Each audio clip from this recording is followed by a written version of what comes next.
The following is a presentation of Time Warner Sports. It's the start of the 2002-2003 season as the Wright State Raiders take on the Akron Zips, and we'll have it all on Time Warner Sports coming up next.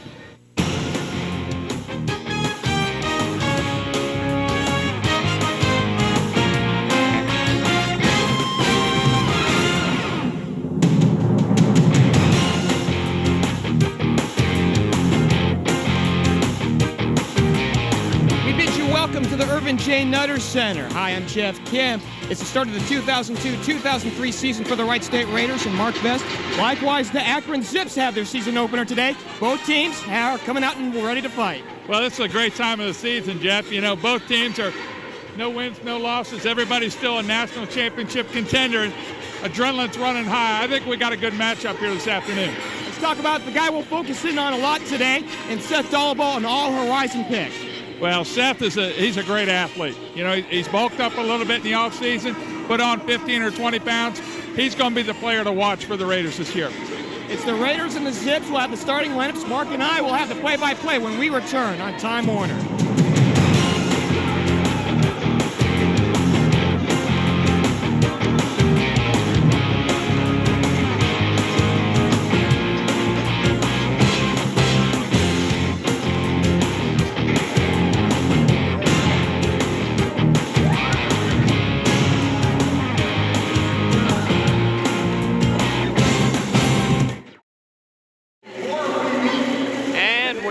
Start the 2002-2003 season here at the Irvin J. Nutter Center. Along with Mark Vest, I'm Geoff Kim. We are pleased to have you along.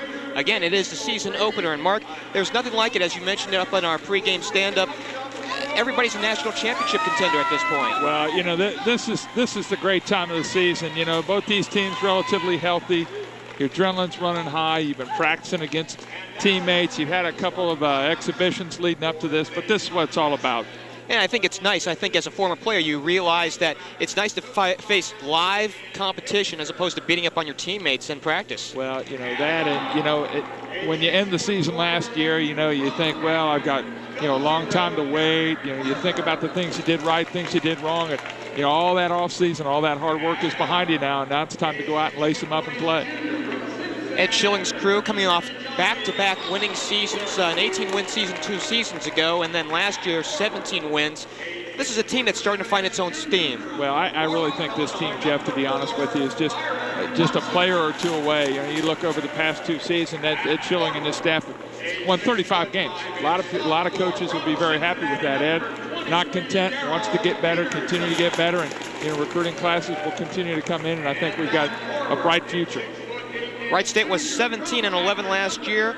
Akron comes off a season where they were 10-21, but from everything that we've seen, not just from the team itself, but from the MAC, this is a team that was also on the rebuild, and now they're looking to have a winning season this year. Well, you know, they returned 3 starters and 9 players off of that team last year that was 10-21. They don't have any seniors on the team this year, so rebuilding for them, they're looking for big things. And, of course, 2 all-conference selections to be featured in this ball game. Of course, as we mentioned, Seth Dolabo, who gained a good 15 to 20 pounds in the offseason. He sure looks good. You know, it's going to be a nice matchup between Hipsher and Dolabo. Both about the same size player. They like to play the game the same way, get out on the perimeter, but can also slash, take the ball to the basket. It's going to be a nice personal matchup there. As the team gets introduced here at the Irvin J. Nutter Center. Mark, as we get a look at the lineups here, of course, you see Seth Dolabo right in the middle there. Thomas Hope has started every game for Wright State. How pivotal is he to this team? Well, you know, he's one of those guys that, you know, some people call him role players. I call him winners. You know, it's the guy you got to have on the floor. He's not going to impress you with huge numbers, but he's going to be there. He's going to play good, tough defense. He's going to get the important rebound for you. Thomas Hope is a guy you got to have on the floor. And for the Zips, they'll feature a guy in Andy Hipsher, who's one of their best. In fact, he's an all-MAC selection. Well, you know, and playing for his father, Dan Hipsher, and Hipsher family reunion every time this team comes out on the floor. And quality basketball player. Raiders are going to have to account for him today.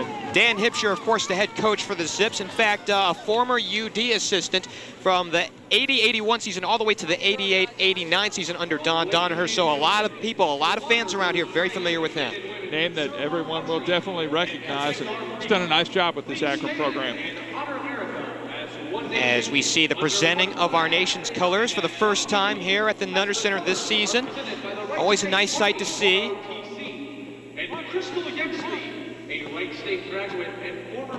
As we await here for the playing of our nation's anthem, of course, the start of our season. And of course, again, high expectations here.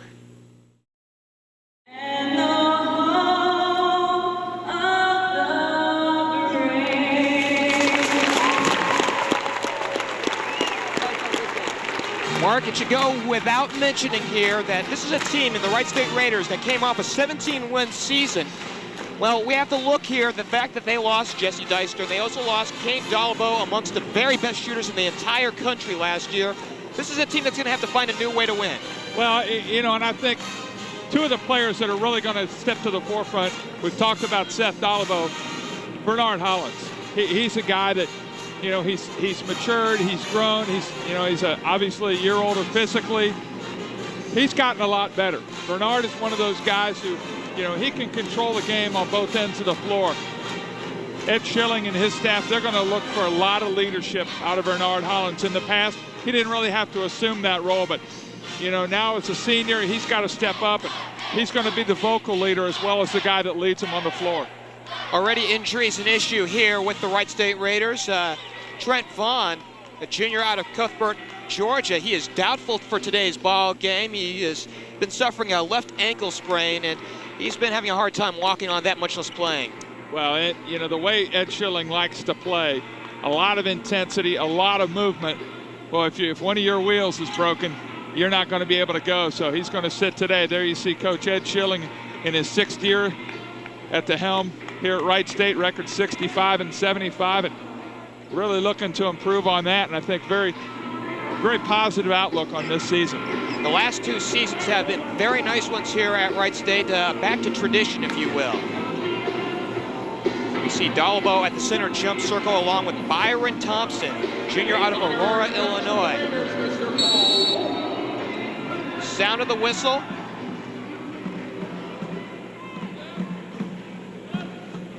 Both teams set to play. The ball's in the air, tapped around. It belongs to Akron, and the 2002-2003 season is underway. Hollingsworth will get the first touch for the Zips. Tarver, jumper from 12, no good, and Dalabo clears it out. Well, that's a great way to start the season right there. Something we want to see a lot of. Seth Dalabo with the added strength, able to go up high, get that rebound. Dalabo, the man with the ball, plays to Joe Bills, the senior out of Zanesville. Hope will also get a touch. He has started every ball game in his Wright State career. Here's a drive by Freeman. It is blocked on the way to the hoop, and it'll go the other direction. Well, you know, the result wasn't what you wanted, but you like to see Tyson Freeman offensively showing some fire, getting the ball to the backboard. We'll get a chance to watch it again. Tyson Freeman, in the past, been a spot-up jump shooter. Nice move that time by Tyson. Turnover Akron, turning the basketball over. Tough start for both of these two teams. Doesn't really seem like either one of these teams is very well established and very understandable. You know, coming into the game, you've been practicing against one another, and you got to come out and get some game time. You call it opening day jitters? Oh, nice move to Hollins. He cannot finish. Well, that post entry was about as good as it gets. Just you have to put it in the hoop. Well, that's the big benefit that you get from a guy like Vernard Hollins. You can give him the basketball in the paint and not be afraid that, well, one of my guards is inside and he's got the basketball. What's he going to do? Vernard can finish. Guard play. Tarver trying to back in. It's out of bounds. He'll stay up front. Well, Ed Schilling across the way looking for an offensive foul. And I think we saw right there what we're going to see a lot of this year. Teams taking Joe Bills down on the block and posting him up. And Ed Schilling feeling like Akron got away with an offensive foul right there. Hipsher. His dad, of course, the head coach. He's an all-MAC selection. Nice move to the hoop by Daryl Peterson. No good. Stick back for 2. Big, strong rebound for Daryl Peterson right there. 6'5", sophomore out of Cincinnati. $1:45 gone on by in this first half, and Akron draws first blood. 2-0. Hollins, the spot up, fired in, no good. Pretty good looking shot that time for Vernard. Ball just not falling. Raiders have had decent shots. Just can't get them to go. Maybe a little bit of jitters, but you know, you gotta be happy with the shot selection and what they're getting out of their offense. Hipsher, and it's taken away.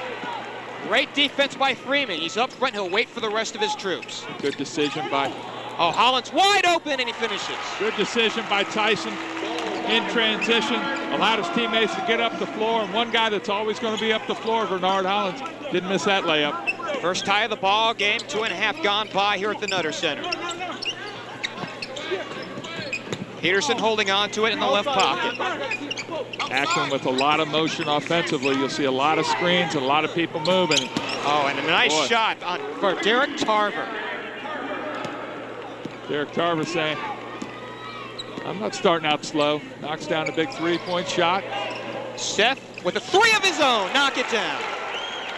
Seth giving a little bit back to Derek Tarver saying, not in my house, comes right back down the floor. Joe Bills with the bump. Johnny Hollingsworth pushing the ball hard up the floor. He got Joe Bills turned sideways and took advantage of it.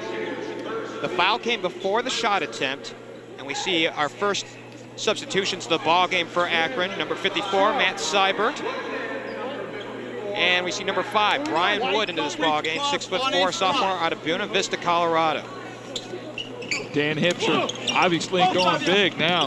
Matt Seibert into the basketball game at 7'1", trying to add some presence in the middle. Hollingsworth holding on to it, gets a screen, but it's taken away. Bernard trying to weave his way to the rack, and he will go and one. Well, vintage Vernard Hollins. You know, in past years, Geoff, at the initiation of that break, Bernard would have just flown off the handle and taken off. You saw how he kind of saw what the defense was giving him. A little stutter step, crossed it over, took it strong to the glass. Indication right there that Bernard's worked on his game. He's worked on his patience. No good on the bonus. Misses the free throw, but Bernard's going to be a big leader of this team this year. Senior out of Fort Wayne, Indiana, has 4 in the book, averaged 15 a contest last year. Yeah, we mentioned Bernard as a senior. However, coming in, he was Prop 48 the first year, so very good possibility. Bernard will be back here again next year in a Wright State Raider uniform. Certainly happy about that. Hipsher open from 12, no good, and Hope gets the rebound. There's Thomas Hope. Loose balls, rebounds, always seems to be around the basketball. Hollins gets a screen, kicks it out. Hope wide open for 3, knock it down.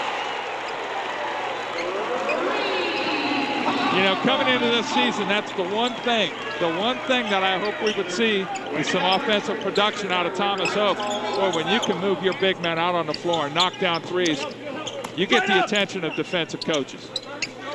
Seibert holding on to it, head of the key, nice high-low, and the finish down low for Hollingsworth. Well, we talked about the motion, Geoff. We talked about the screens and getting people open.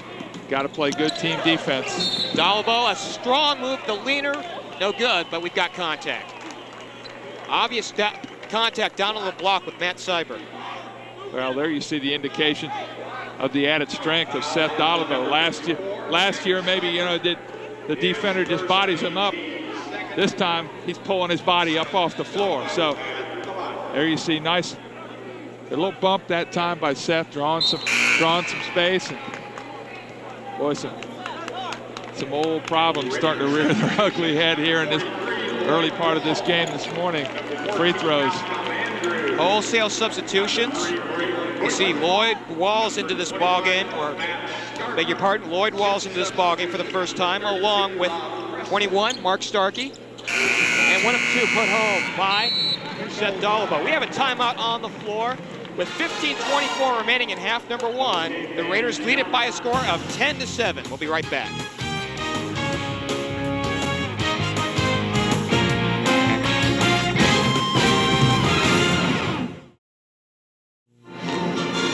It's 11-7 here at the Nutter Center. And Mark, the Raiders have dialed up long distance to start out the ball game. Well, so far in this game, Raiders 2 for 2 from behind the three-point arc. And I think that's something we're going to see a lot of this year. We talked about your big guys, Seth Dollivo, Thomas Hope with the 2 3-point baskets. When you can take your guys out on the floor, and there we see Dan Hipsher, I'm sure that's what he's telling his people. Hey guys, we got to defend all 5 of their people. We can't allow their big people to stand unguarded out on the arc because they're going to knock it down. They've done so far in this game. So right before the break, we mentioned wholesale substitutions. We also see number 3, Braden Bushman, into this contest, along with number 14, Malcolm Andrews. Well, Raiders with some nice depth this year. There you see the profile of Dan Hipsher in his 8th year, 85 and 108. Raiders really looking to establish a lot more depth than they've had in past years. And boy, when you got guys like Braden Bushman, Malcolm Andrews, people like that you can bring off the bench, Mark Starkey, Lloyd Walls, the list goes on, makes your team very, very difficult to handle. Byron Thompson, the leaner, and one.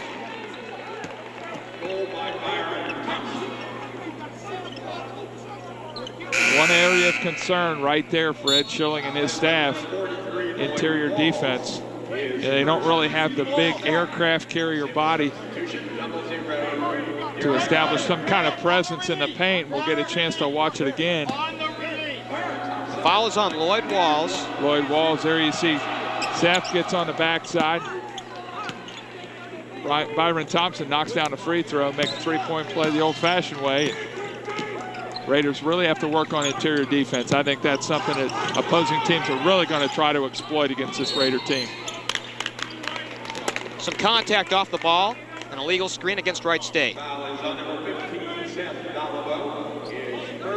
Dollivo will pick up his first. Now all of a sudden, 3 team fouls here in the early go for Wright State. Raiders extending some pressure up the floor, trying to expire some shot clock, make Akron get down when they get to their quarter court.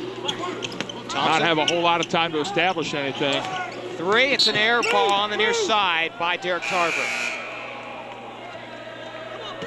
We'll say this about the young man, he's just doing good to be out there playing. He came into this ballgame, or rather into this season, with the knowledge that he has some cardiac problems.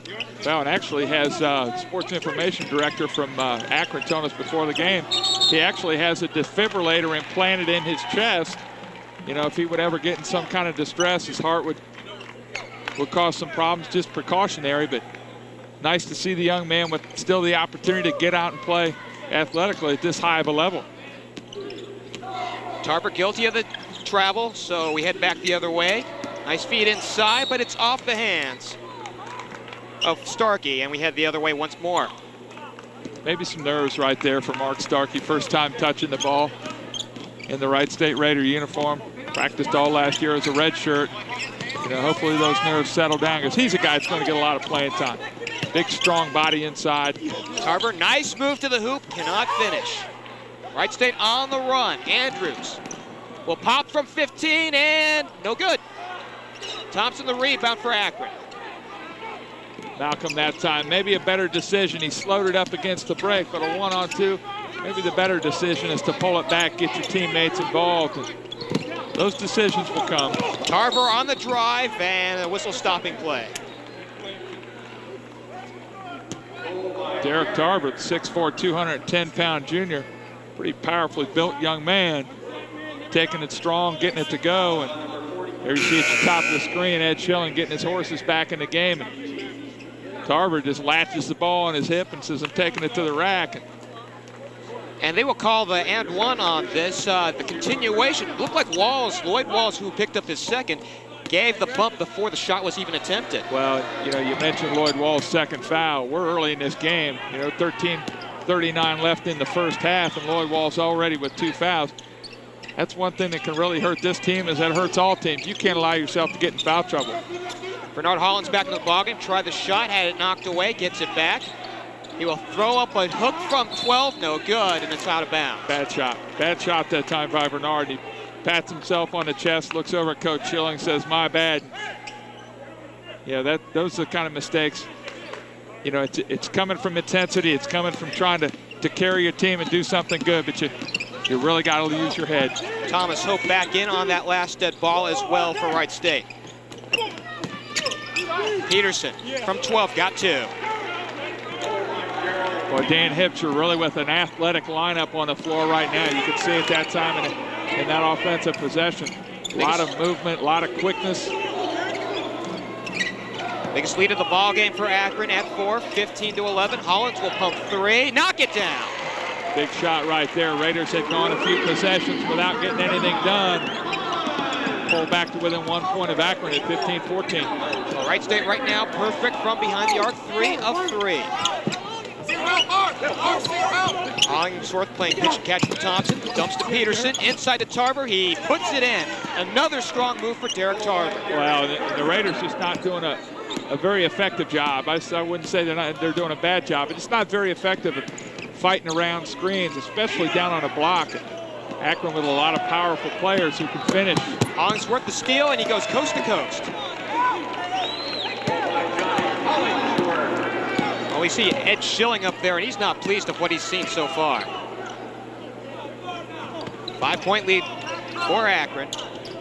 Hollins holding on to it.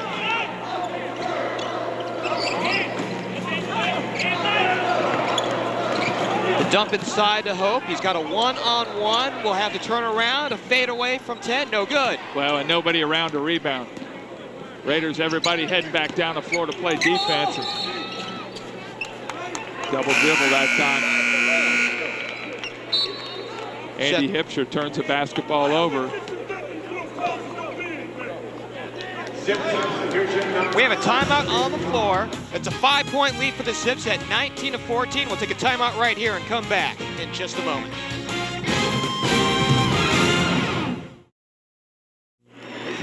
The man with a heart condition showing a lot of heart on the floor for the Akron Zips as they own a 5-point lead. Derek Tarver has 8 points. Wow, and he's just playing a very physical game. He's, we talked about he's a strong build, 6'4", about 210 pounds. And I look at the stats, and Akron, 12 of their 19 points, Jeff, are in the paint.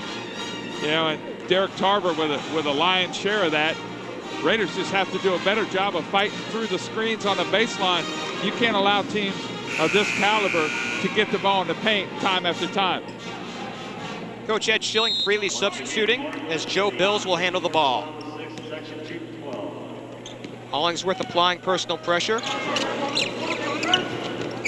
Hope to Hollins. He gets a screen from Dalaba.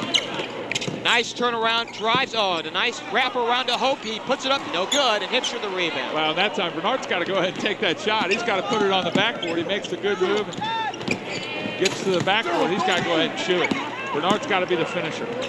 Dalaba up ahead, a 2-on-2. Oh, Bills, the reverse and the finish. Nice transition that time.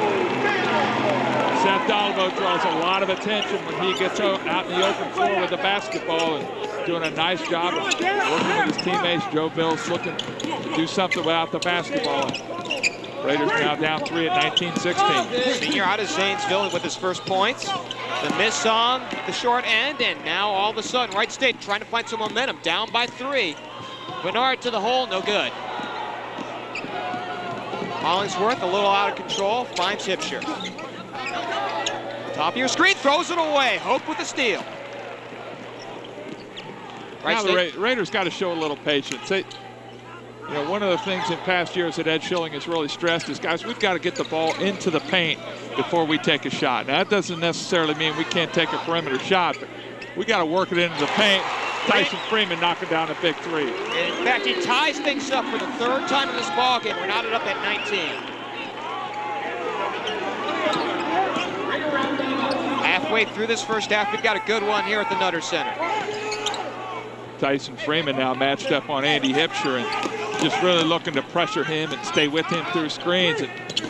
And he's a shooter, he's a scorer. He doesn't want a little gnat flying around him. He wants somebody he can get some separation from. And Ed Schilling trying to get into his head a little bit. Tyson Freeman with the big rebound. Rob Preston the miss, and Wright State has a chance to take a lead. Hollins holding on to it at the bottom of your screen. Hope gives back, Bills. Oh, nice high-low.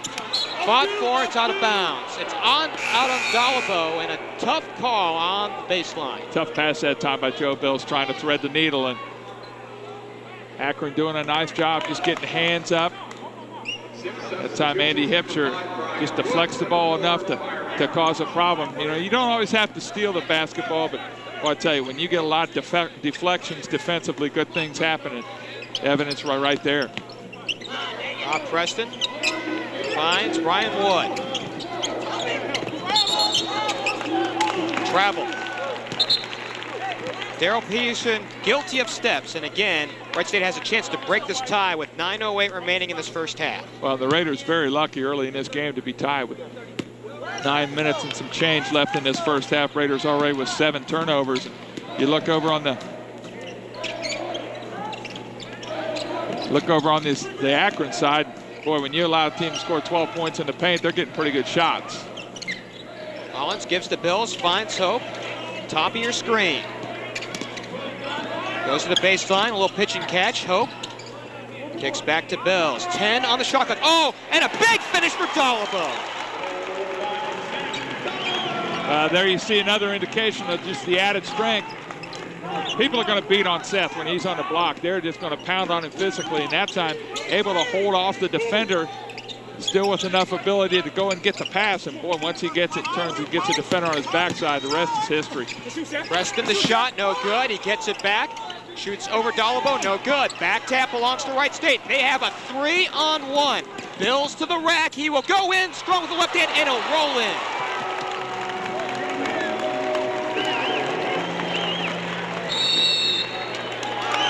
Timeout. We'll hold things right here. It's charged to Akron.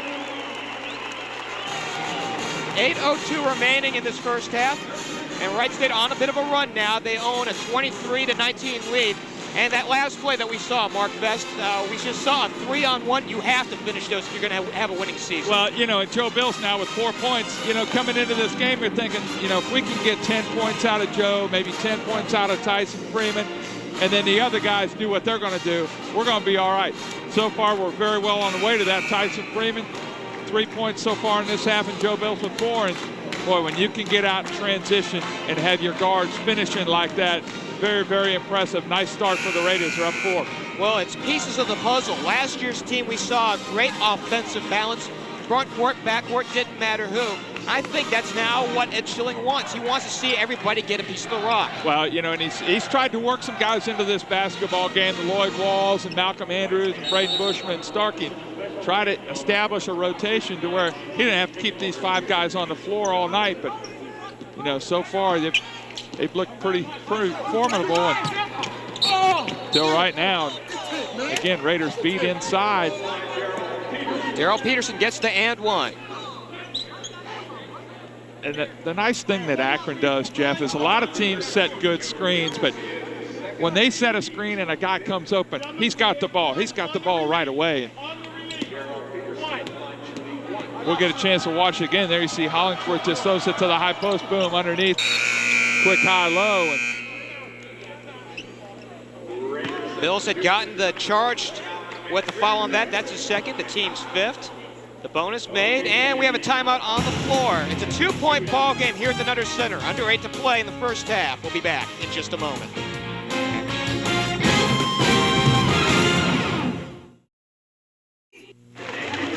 After the bonus, it's a 1-point Raider lead, 23-22.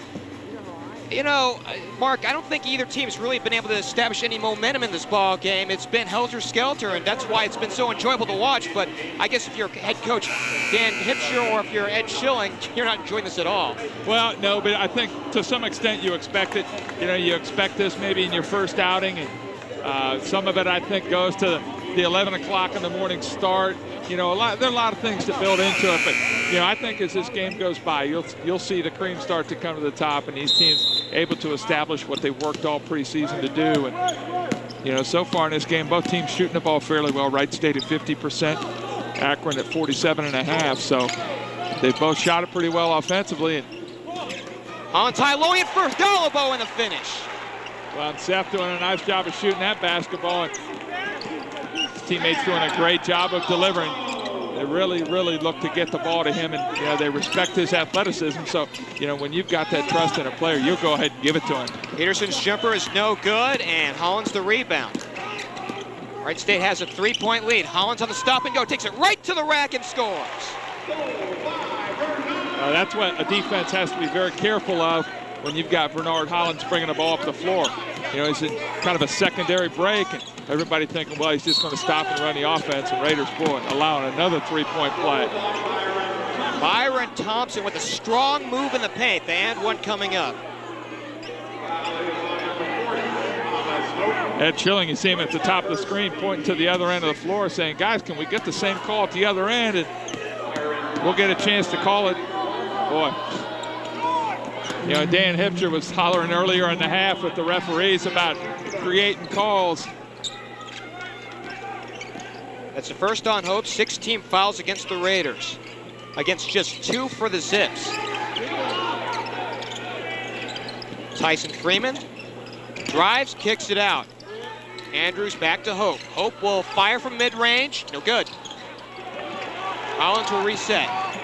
Vernard Hollins, again, using that athleticism, going up strong, getting the ball. Good catch. Hope, a strong move. Great catch by Thomas Hope. Malcolm Freeman that time, or Tyson Freeman. Threading the needle, boy. And on the other end, Tarver comes right back and answers with a 3. No team's been able to go on a run. 2-point contest. 29-27, Wright State. Elbow off the screen. Spins this way and some contact. Oh, an offensive push. We'll head the other way. Wow, what a call. That's a tough call. That's a real tough call. Seth, after something like that, he's just got to maintain his composure. We'll get a chance to see it again. I mean, you see him. You got Peterson beating him up throughout the entire play. Then they call him for a hook there at the end. Tough call. Seth got to keep his head, go over, take a break. They get back in this basketball game, and it'll be a force to be reckoned with, but boy, you don't want to get in foul trouble. Hipcher's pass deflected and stolen by Hollins. He has a 3-on-2. Fakes the pass, now gives it up to Andrews and scores.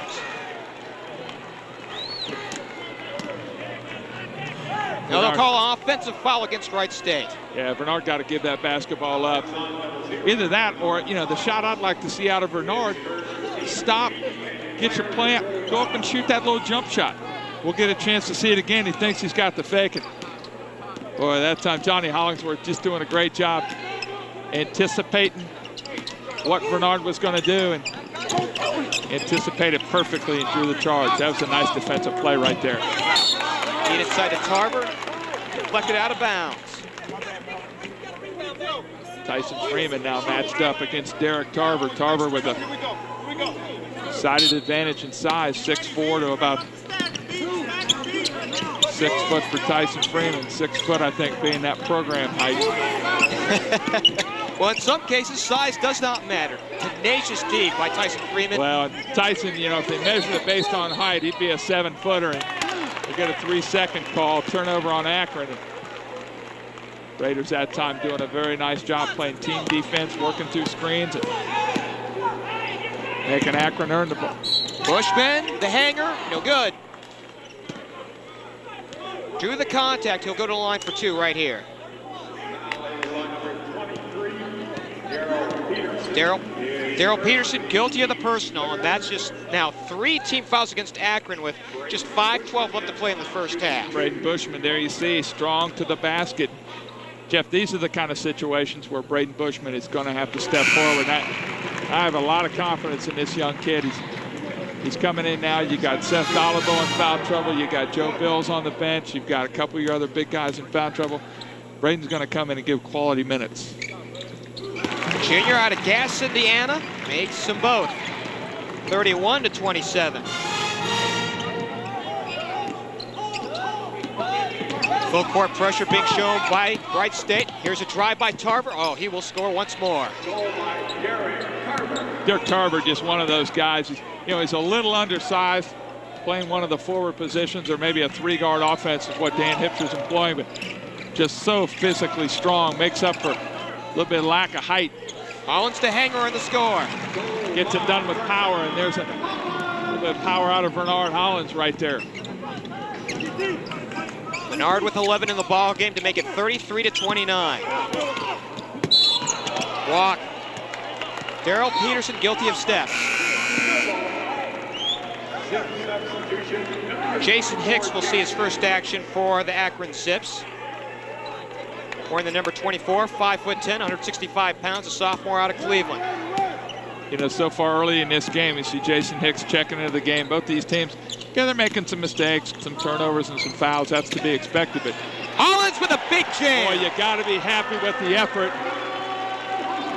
Vernard Hollins showing a little bit of power, taking it strong in traffic, going up and throwing the ball down. Tarver the kick out. Here's a mid-range jumper from Thompson. No good. Loose ball on the floor. Belongs to Wright State. Hope came up with it. Malcolm Andrews getting some quality minutes here this afternoon. And Derek Tarver, I think, going to get called for the personal foul, trying to stay with Vernard Hollins. Vernard making Tarver play some defense when seemingly what he wants to do is go to the other end. That is the case, and we have a timeout on the floor with 3 minutes, 55 seconds remaining in this first half. The Raiders have opened up a 6-point lead. More on Time Warner Sports when we return in just a moment. It's been the Vernard Hollins show so far in the first half, and Mark Best, he's been very impressive. He finished off that last play right before the timeout with a big dunk. 13 points so far. Well, yeah, we've got a little personal battle going on between Vernard Hollins with his 13 points, 5 rebounds, and Derek Tarver, his nemesis for Akron, 13 points so far in this first half with just under 4 minutes left in the game. And saw a shot of Dan Hipter there. I'm sure one of the things he's talking to his guys about, Jeff, is the one stat that really jumps out at me. Wright State, 13 points off of turnovers by Akron. You can't afford to turn the basketball over. First of all, Akron with 10 so far in this game. But boy, when you allow a team to score off of your turnover, really puts a nail in the coffin. Mark Starkey back in the ball game for Wright State, gives to Andrews. Hollins, hook trigger, 3 on the right side, in and out. Good looking shot that time by Bernard, just a hair off. And there you see Malcolm Andrews getting after the basketball. Malcolm with a lot of quality minutes. Boy, he's grown up as a player. And another guy going to get a lot of time. He and Tyson Freeman, almost bookend type players. Wood holds on to it, 11 on the shot clock. Great defense by Wright State, but the big finish by Peterson as he finds a hole low on the left. Boy, Coach Hipsher with a lot of strong players down on the block. Tarver at about 210. Got Byron Thompson about 220. There you saw Daryl Peterson, 6'5", 220. Really able to finish, not with a lot of height, but a lot of power. Foul as Braden Bushman was trying to make the move to the basket on the baseline. Daryl Peterson will pick up the personal. And now it's 5 team fouls against the visiting Akron Zips. Wright State will take it out underneath Akron's basket. Andrews' shot is blocked. Well, Malcolm Andrews probably saying, Tyson, what are you giving me the ball down there for? What do you expect me to do with it? Malcolm tried to go ahead and take it up. He's down there amongst the trees and unable to get a good look at the basket. Braden with a reach.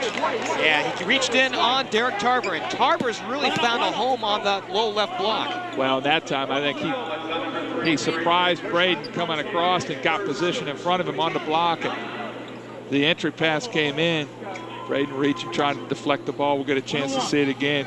Nice entry pass right there. And coming around the top, Braden reaching in, commits a personal foul. Tarver goes to the free throw line. Running the bonus, no good. Tarver comes up away with it. He turns it over.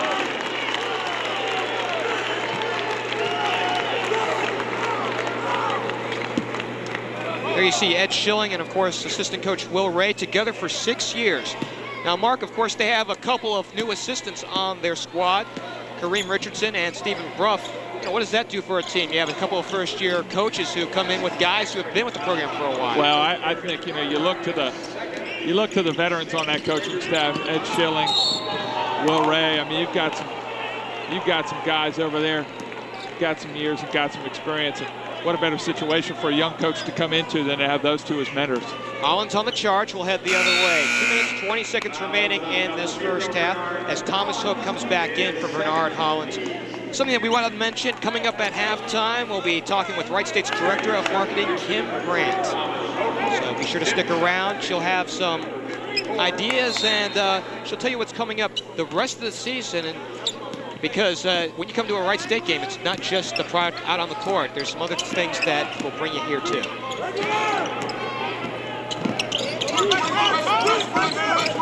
Thompson holding onto the ball for Hipsher. It's been a little silent here the last 5 minutes. Raiders into this ball game. Raiders again doing a nice job defensively and allowed entry pass down onto the block, but do a good job of taking everything away. Hollingsworth, nice drive and score. Johnny Hollingsworth, 6'1" junior out of Cincinnati. Nice job with the left hand. Takes the ball in traffic. Gets the hoop off the glass. 2-point contest. $1:35 remaining first half. Braden Bushman tried to go with the wraparound to Thomas Hope. No good. And here come the Zips with an opportunity to tie or go ahead with a 3. Wood off the pass from Hischer. High-lowing it and throwing it away. Good defense that time down on the baseline. Braden Bushman, Akron really looking to pound the ball inside. Offensively, they really narrow the floor. They concentrate so much on getting the ball into the paint. So far in this half, pretty successful at it. Bushman trapped on the baseline, throws it away. Taken away by Hipsher. Needs some help. Hollingsworth comes back for it. Under a minute to play. Raiders now with 8 turnovers in this first half. A couple of them just in the last 2 possessions. You like to go out strong at the end of the half. And offensively, Raiders not very proficient. 8 on the shot clock. Good defense by Wright State once more. Hipsher double teamed and some contact on the block. That time you get Tyson Freeman. Mismatch extraordinaire. There you see Andy Hipsher, 6'8", about 210 pounds. He felt Tyson on his backside, hollering for the basketball. We'll see it again. There's Tyson. He's just thinking, I'm going to go ahead and take the foul. He's not going to get a shot off on me. Goes to the free throw line. An all-MAC selection makes his first. Averaged 12.5 points last year and just over 6 rebounds. Just a junior. First point of the day right there for Hipsher. Lane violation, we head the other way. Byron Thompson that time. 6'7" junior out of Aurora, Illinois. Boy, not the kind of situation you want to see if you're Dan Hipsher. Almost an automatic free throw going in, and you give it away. Wright State has called a timeout here. We'll hold things right here with 27 ticks of the clock left to go in this first half. A little more ebb and tide here in the last 5 minutes or so. We're not really seeing a big run by either team, but nonetheless, we are seeing runs. You're seeing 2 teams that are almost bookends. I mean, you've got 14 out of 26 shot attempts from the field for both teams. Now, how often does that happen? Both 53.8% from the field. Raiders with 8 turnovers, Akron with 13. It's been a pretty evenly played first half for Raiders, a little bit more from the perimeter, Akron a little bit more on the inside, but you can't get much more even than this. 35-34, 27 seconds left in the half. And Raiders with the basketball, really looking to go out here on a positive note. Opal inbound, shot clock turned off. Do they play for a final shot right here? I would imagine so. Well, I think you take your time. You get the best possible shot you can get. Akron goes back into his zone defense and changing up, going from the man-to-man they've employed all half, just trying to. Now we got Malcolm Andrews carrying it, turning the basketball over. Second time that's been called so far in this game. Referees must have got a memo on that this year. That's the call they're going to make. So can't remember last year if we had that many calls all year. But little commentary by my partner, Mark Vest. Well, the thing is, that's kind of aggravating is Malcolm Andrews turned the basketball over 45 feet from the basket. Hollingsworth, the drive, it's knocked away. It belongs to Wright State with 3 ticks of the clock left to play. Braden Bushman will get the throw in. Looking long, still looking, and will throw the long football pass. It's on the floor, and it's taken away by Seibert, and this first half will come to a close. Your score at intermission, Wright State leads to Akron 6 by a score of 35-34. Halftime will come up. We'll talk with Wright State's Director of Marketing, Kim Grant, when we return on Time Warner Sports.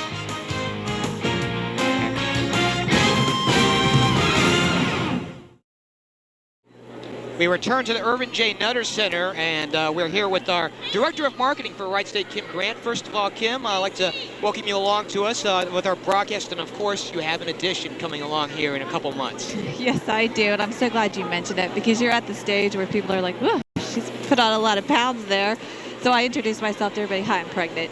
But yeah, 2 more months to go, and we'll add number 2 to our family. We have a 3-year-old now, so it's exciting. Well, can I just say, and this is proof positive here, you look great for being 7 months pregnant. Thank you, I appreciate it. Thank you. Well, now to the business at hand. So let's talk about what you got coming up here for this basketball season. Now, of course, you're the Director of Marketing. That takes on a lot of roles. It does, and I know you know Kim, because you've been around, or Geoff, you've been around for a while. Geoff Kim, whatever. Well, you know, we're one and the same, right? I know, exactly. I used to be here for 8 years with Wright State in a sort of a different capacity, and then left to run the LPGA tournament. And now that I'm back, my role's a little bit different. I do more sales and marketing than in-game promotions. Chris Weaver handles that for us, which is great because that allows me to be home with kids more. So I do a lot of the sales, corporate signage that you see in the arena, the spots, the advertisements we play during the games and during the breaks. I sell all of that. Pretty much anything I can sell, well, almost, I will. You notice Cub Foods is on the floor. We did a logo on the floor this year, and they're one of our main sponsors. So we try to be creative on what we can sell and how we can incorporate our sponsors into the game. One of the things that's always caught my interest, ever since I've been part of this Nutter Center, as a student, as a broadcaster, you see those rolling billboards right at the scores table. That has always been a fine addition, and it's something that, you know, it catches your attention, especially as it rolls by. Well, it does, and, you know, it's NBA-like. Obviously, the NBA teams have it, and we're trying to be as professional with our game presentation as we can and give our sponsors as many opportunities to be seen, not only in arena, but when we're televising the games. But it's been very successful for us. We have probably probably a dozen advertisers over there, and actually there's a max you can put on there. Otherwise, everybody will only be seen 1 second per game, so we have to be careful about that too. But definitely some of our top advertisers you'll see rotating through there. And you know, speaking of our top advertisers, we appreciate them because they've been there for years. And again, I'm sure you recognize Pepsi's been here since the building opened, obviously, Wright Pat Credit Union, McDonald's, Cub Foods, Kettering Sports Medicine, and Kroger. And even when the economy's down, Geoff, they still come through for us, and we can't ask for anything more than that. Well, and it shows you something. It's not just about advertising. It's about supporting your own. They're supporting the local economy. Exactly, and I think they realize that. I mean, I really, truly do. And we were hurt a little bit this year because of the economy. I mean, let's face it, who wasn't? But like I said, these supporters that are our major ones come through again and again and again, and they know the value of supporting Wright State. And honestly, I mean, they're smart, because Wright State University, you're a grad, I'm a grad. Of the 60-some thousand grads, half of them live and work in the Dayton area. So I think you'd be crazy not to be involved with Wright State in some way or another. And talking about the other end of things with your position, Director of Marketing, of course, we have some promotions coming out throughout the entire season here at Wright State. That's right, and what we do is we try to incorporate our sponsors into the game promotions. Like today is Aeropostale night. And Aeropostale, if you don't know, is a clothing store for people your age. Oh, I feel very trendy now. And our college students, and they're out in New York, so we're very fortunate to have a sponsor out in New York City. But they come on campus actually and do some sales and stuff, and then they throw out T-shirts all year long. Nextel is back on board this year. I think I mentioned some of our top ones, but some new ones. Kemper Mortgages came on board new this year. Schmidt Auto Mall in Fairborn, which has been, actually was the old Huelsman Auto Mall, is back with us. And then within all of those sponsors, you'll see the Pepsi shootout during the game. You'll see College Store doing a new shootout this year. McDonald's, we do deliveries of the game. Papa John's. I mean, so pretty much if you want to eat a lot, you can come out here too. Sounds like my kind of place. Me too. Now, the one thing I have to suggest with your possession is that we need to get a Mark Best bobblehead night going. What can we do about that? I don't know. I think it would be good. We did the bobblehead night obviously last year with Rowdy Raider, which was a huge success. And if Mark's up for it, I mean, we'll see. We'll do a survey. We'll do some market research. Well, you know, we also have to give props to our radio people, of course, Chris Collins and John Ramey. Maybe perhaps a John Ramey bobblehead night would be just as well. I think he would kill me, actually. But I like it. I think it would be successful. A lot of times as people don't see John Ramey and Chris Collins, but you're right, they do an excellent job, and we're fortunate to have them. And talking about some other things, the one thing that I cannot let go before we sign off this afternoon, you're a Beaver Creek alum, I'm a Beaver Creek alum. Go Beavers. Of course, we got a big season coming up ahead of us there, too. Yeah, we do. And with the girls, they're always very successful. And, of course, the women's team has one of their grads playing for us in her second year, Tiffany Webb.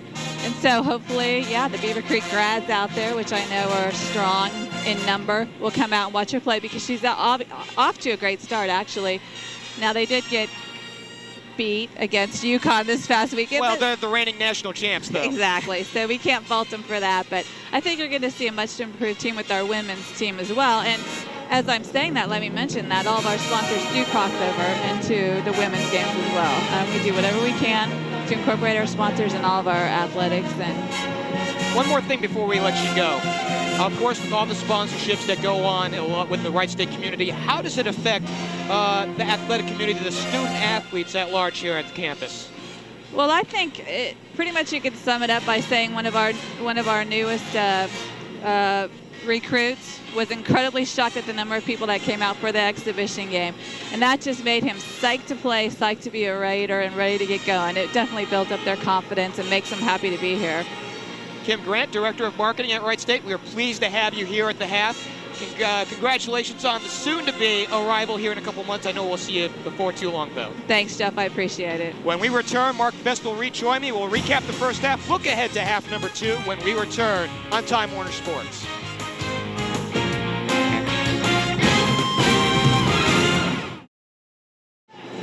It's a 1-point Wright State lead here at the half at the Irvin J. Nutter Center, the season opener.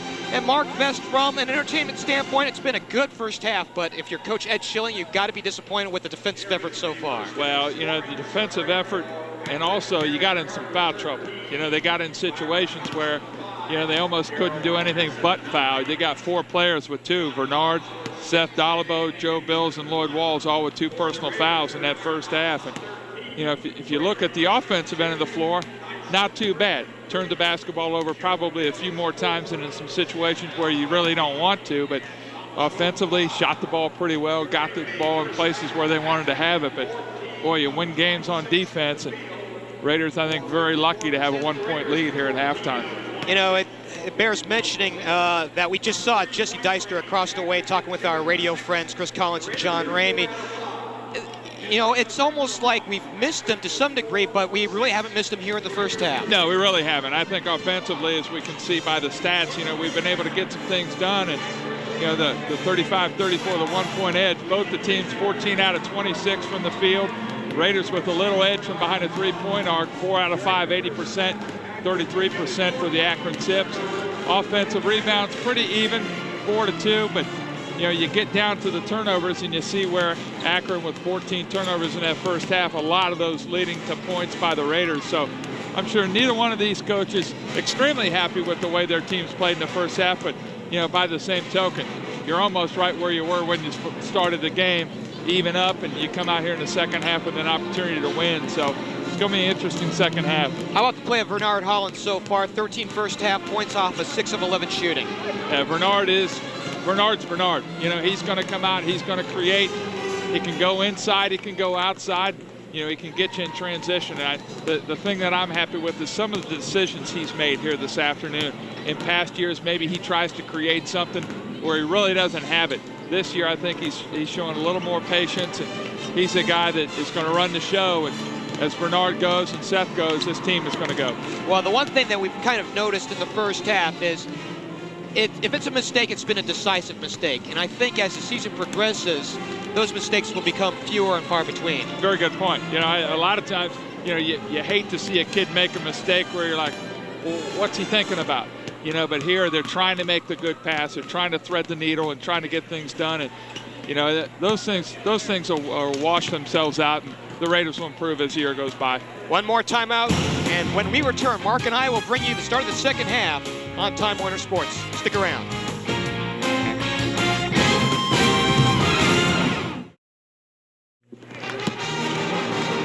One-point ball game here at the Nutter Center as we get set for the start of the second half. Mark, if there's a big key to the second half, what would it be? Well, I think Wright State needs to really get Seth Dolliveau established in this basketball game. I mean, you look at the stat sheet from halftime, and he's made 3 out of 3 shots. You know, you think Seth Dolliveau, he's the guy that's going to lead you offensively. He's going to get rebounds. He's going to play a strong game. Got a little bit of foul trouble. Ed Schilling pulled him back. Didn't want to lose him for the game and get in a situation where he really had to pull the reins in on him in the second half. But I think for the Raiders to win this game, they've really got to establish him here offensively in the second half. And perhaps contain Derek Tarver, who's had an enjoyable first half, 13 first half points. He's had an excellent first half. You know, he knew where he had to be to get the basketball. He's big, strong. He uses the physical tools that he has. He gets down on the block, and the Raiders really haven't had a defensive answer to Derek Tarver in his first 20 minutes of this basketball game. So those 2 very, very big points to look for here in the second half. Seth Dolliveau offensively for the Raiders, and defensively, can they do something to stop the power attack of Akron inside? Hope will enter the ball to Tyson Freeman. We're back underway in half number 2. Here's a drive by Tyson, throws up a floater, no good. Hope the rebound, stick back for 2. Well, there's the Thomas Hope, Joe Bills connection, as I call it. You know, we've got to get big minutes and decent numbers out of those 2 guys. If that happens, the Raiders, I think, can have a very, very successful season. So far in this game, both have done very, very well. Joe Bills knocked down a big 3, and strong rebound by Seth Dolliveau right there. Thompson and miss, Dolliveau will handle. Just 40 seconds gone on by in the second half. You know, if you look at kind of the silver lining to the gray cloud that Seth Dolliveau got himself into foul troubles, again, Vernard taking it strong to the basket. You know, he sits out. He only played 12 minutes in that first half. So, you know, he's not hopefully going to have a fatigue problem. He's only got 2 personal fouls.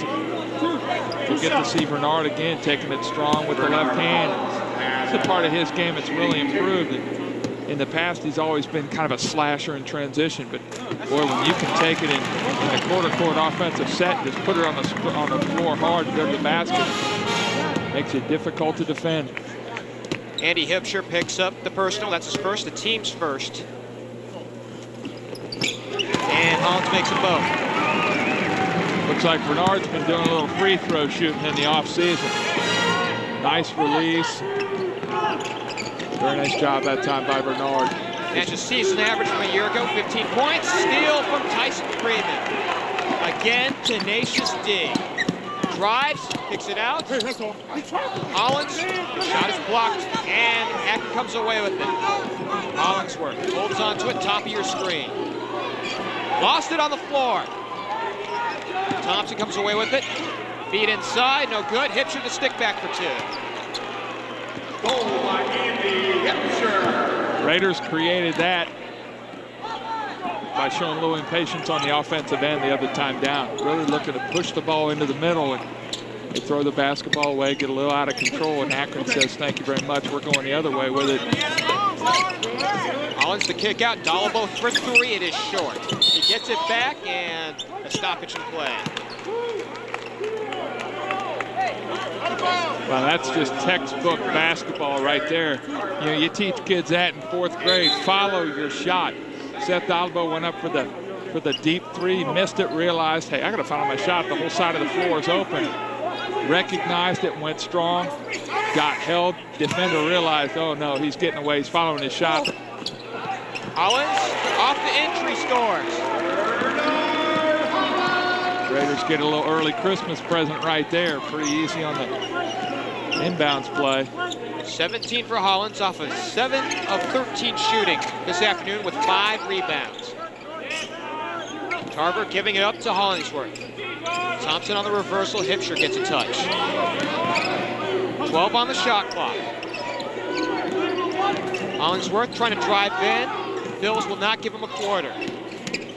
Tarver, here's a nice turnaround with 2 on the shot clock. No good for Peterson. Much better defensive possession by the Raiders that time. Not allowing any separation, working their way through screens. That's what it's all about in the motion. If you give somebody just a hair of an opening, they deliver the basketball. Hollins shot in the block, blocked. But we got a foul. Should be on Thompson. Well, that's a change from the first half, Jeff. The Raiders really looking to exploit the inside defense of Akron. Flip side in the first half, Akron really pounding the ball down into the paint against the Raiders. Now the Raiders coming down and saying, you know, we're going to put Vernard Hollins, we're going to put him down in the paint. Let's see if one of your guards can stop him. And so far, they've not been able to. Hollins to the firing line will make the first. Coach Dan Hipsher's got to be worried here in the second half. It's already 3 team fouls to start out half number 2. There we see the entry pass. Nice lob over the top. Byron Thompson having to come over and help and draws the personal foul. Vernard now 4 out of 5 from the stripe. 80% so far in this game. Wright State showing full court pressure. Hipsher gets a handle. High-low on it. Peterson dumps it in for 2.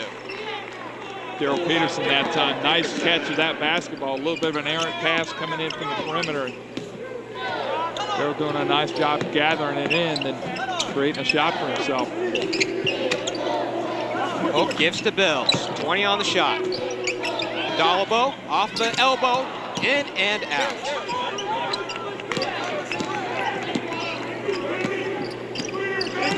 Vernard Hollins, 62% as I flipped through my media guide here. 62% last year from the free throw stripe. Derek Tarver coming back out saying, guys, first half wasn't a fluke. I'm here to play. Zips now back within 2 at 43-41. He's got 16 in the book. Bills working on Hollingsworth. Goes to Freeman. No look pass to Hope. Without about 3, will give it up to Hollins. 18 on the shot clock. There's Vernard again, getting strong to the glass. Deflected off the rim, and Hipsher comes up with it. Hollingsworth on the cross court. Nice spin move on the baseline. Bills will not give it up to him. Gives it up to Peterson, who'll bank it in. Too easy right there. Daryl Peterson, a little 12-foot jump shot, banks it in off the glass. Thing about this Akron team, they make you guard them. You leave them with an open shot and they're knocking it down. Dolabo in and out. Hope fights for the rebound. It's loose on the floor and Hollingsworth comes up with it. 4th tie of the ball game, and he picked up the dribble. That's created by the good pressure defense. Tyson Freeman. Johnny Hollingsworth puts the ball on his hip. That's a turnover. Timeout on the floor. We are knotted up at 43 with 15:36 remaining in this ball game. More Raider basketball when we return on Time Warner Sports. We're nip and tuck at the Urban J. Nutter Center, knotted up at 43 between the Zips and the Raiders. Vernard Hollins has come to play this afternoon. Well, he really has. Vernard is one of those guys. He can create in the quarter court. He can create out of his defense. He can get it in transition, and that's where it's been so very dangerous today. Akron really looking like their big point of interest is we are not going to let Seth Dolabo take over this basketball game. We're not going to let him shoot a lot of deep threes. We're not going to let him get the ball in the paint. So far, they've been very effective at doing that. He's a guy who could take over a basketball game. They're saying, well, we'll go ahead and let Vernard Hollins beat us if he wants to run up and down the floor, but we're not going to allow you just to come down and get easy shots and get Seth Dolabo at the free throw line. That accounts for a 43-43 tie with 15.5 minutes left in this ball game. Tyson on the deflection, goes and scores on his own. Tyson really looking confident. You know, in past years, he would have got a little unnerved right there and maybe thrown up a bad shot. Really looking confident out on the floor. Happy to see that out of the young man. Mark, as a former player, I think you got to say there's nothing harder than a floating shot when nobody's around you. Oh, no doubt about it. I mean, the whole time you're having to change the amount of trajectory you put on the shot, and it's very difficult because your point of focus is changing. And boy, Derek Tarver wanting a 4-point play, getting planted over on the sideline after he knocks down a big three. Derek Tarver now 18 points on the afternoon. Scoreboard has it as a 2. Hollins, meanwhile, makes it academic as he scores on his own.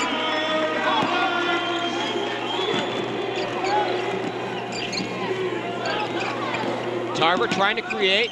Freeman will not have him have room. Gets around him, goes, scoops in the lane. No good. We've got a foul.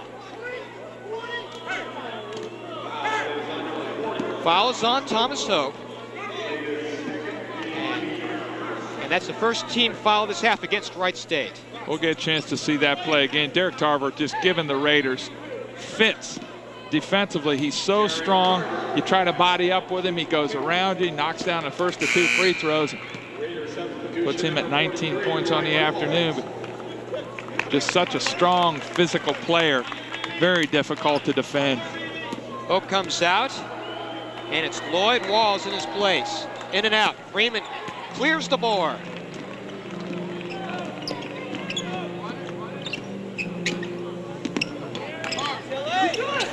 Vernard handling, and we're going to see wholesale substitutions for the men of Ed Schilling coming up. Freeman on the drive, drives in on Hipsher, and we got a whistle stopping play. Well, we've had that mismatch all afternoon, Jeff. The Tyson Freeman, Andy Hipsher matchup. Tyson about 5'10", 5'11". Andy Hipsher about 6'7", 6'8". But, Hipsher, to his credit, doing a nice job of sitting down and playing some defense. And Tyson tried to turn the corner, and he got the little bump.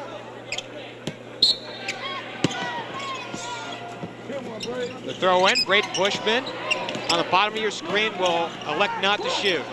Hollins holding on to it and gives it to Malcolm Andrews back into this contest.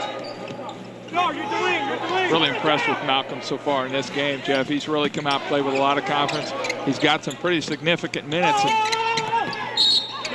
get a kick. Raiders inbound a basketball, reset the shot clock back to 35. But Malcolm, one of those guys, good, steady, smart point guards. Can't find him everywhere, and he's really matured as a player. He's going to see a lot of minutes for Ed Schilling. Raiders playing a little better defense here in the second half, as you can see. 4 team fouls against just 1 for Wright State. Full complement on the clock. Andrews handling. Bushman reversing it right back to Andrews, playing some pitch and catch. 15 on the shot. Andrews wide open. He'll trigger 3. It is off the mark. Braden Bushman, the tip back, no good. Hollins tries back, no good, but we've got a foul. The ball actually fell through the hoop, but a foul coming before the shot. That's just heart and desire right there. Braden Bushman doing a great job keeping the basketball alive. He was out away from the hoop. He couldn't go up and field it strongly, so he just tipped it, and then Vernard just explodes off the floor. You see him going up and getting it. Draws the personal foul. Good follow, Mark Starkey. Starkey's in the book, 6'6", a 215-pound junior out of Youngstown. That's a big hoop right there. Raiders struggled a little bit offensively. They had a couple chances, and Mark Starkey following up with the big basket. Meanwhile, nice hesitation move by Daryl Peterson. Presence of mind to know that his shot was going to get blocked. He decides to go to the reverse. Well, this is one of those games you'd really like to see a shot chart on this, see where Akron is getting their shots. And boy, if I'm Ed Schilling, maybe I don't want to see it, because they seemingly have gotten a lot of shots in the paint. Starkey inside, Hollins. One-on-one, goes to the runner, in.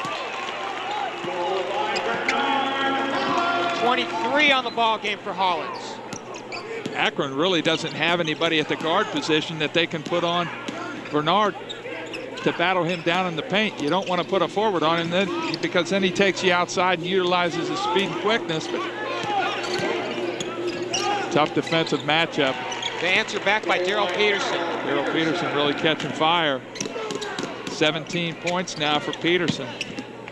6'5" sophomore out of Cincinnati. 51-50, under 12 to play. Starkey holds on to it for Wright State. Bushman denies the entry, kicks it out to Walls, who will hand it off to Andrews. 14 on the shot clock. Hollins on the move, goes to the drive and scores. Has he been hot or what? Akron just, they don't have anybody that can stop him. That time they put Andy Hipsher on him, and as I mentioned before, then they'll just put it on the floor and take you off the dribble. Exactly what he did right there. A drive by Tarver, no good, but a foul.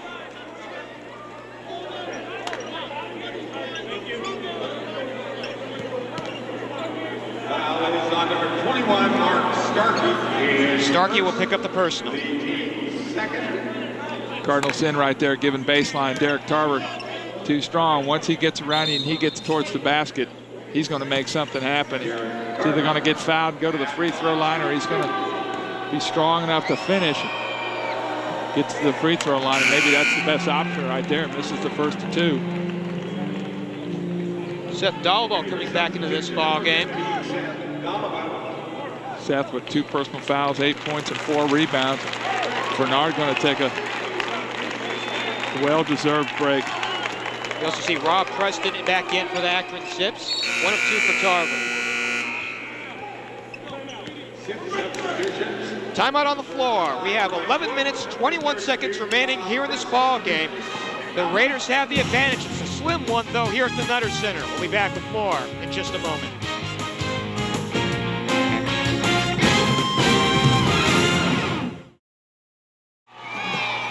53-51 is your score at the Nutter Center. And how about this ball game we're seeing by Vernard Hollins? It's not like we haven't seen scoring from him before, but this really seems to be his coming out party. Well, and he's starting to realize now that, hey, I'm a vocal leader on this team. I'm a guy that everybody's going to look to lead us on the floor, lead by action. And boy, tonight he's really, this afternoon rather, he's come out and he's just taken the bull by the horns and said, guys, get on my back. I'm going to take us to the promised land. And they're getting him the ball. They're showing a lot of confidence in his ability to score and finish. And they've gotten him the basketball, and he's been very successful and very effective here in this second half. Nard had a career high 27 against Butler back on January 2nd of this year. He's got 25 right now with plenty of time to surpass that. Yeah, I would think that record is very much in jeopardy at this point. The one big stat, Jeff, that I see is at halftime, the Raiders had 10 turnovers. Mark Starkey looking for a jump shot from the perimeter. Not a bad-looking shot. But at this point, with 10 minutes, 58 seconds left in the game, still have 10 turnovers. So done a nice job of taking care of the basketball. Wood for 3 on the other end, no good, and Dalabo clears the board. 2-point contest here at the Nutter Center. First game of the year for both teams.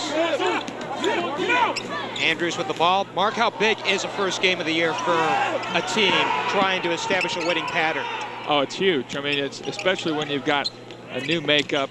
You've got some guys that you missed from the year before. They'll stay up front. Braden Bushman gave chase, and Brian Wood was in the vicinity. 9 on the shot clock.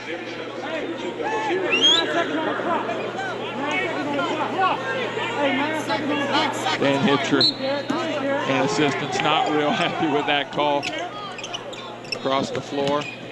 Thought maybe his player was pushed out of the way to get the basketball. Dalabo, a long water free, he'll hit. That had to have been a good 24 feet away. Well, that ball goes as high as it does long. That's a pretty looking shot. Looks like he's been spending a little time in the driveway with Brother Kane over the offseason. Seth hopefully will be as automatic from behind that arc as his older brother once was. Preston, he throws up a prayer, but got it off the glass. That's a good, strong move right there. Took the contact, still able to keep his body about him and get the ball off the backboard. 3-point affair, 56-53. Halfway through the second half. We've got a tight one here. Braden Bushman goes up strong. He was fouled from behind.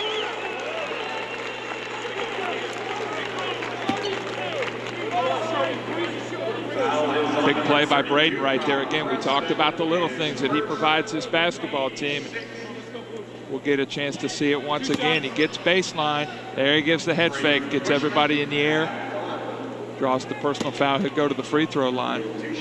That's a first on Rob Preston, and now 6 team fouls against Akron. No good on the first.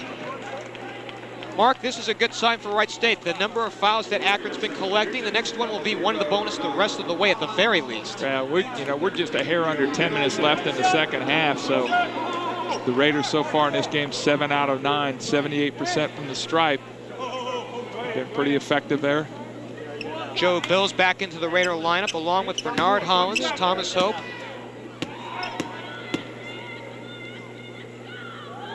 Bushman, it's 1 of 2.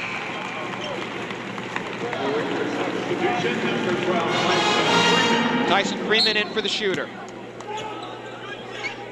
Well, it's been something to see here in this ball game. Ed Schilling has elected to go wholesale a number of times. Well, in the first half, they were a little sluggish. You know, when that second group came in, they were a little sluggish offensively, and you know, you kind of allow that first. Wow. Wow. Tough call against Tyson Freeman right at the point of attack. That's a second on Tyson.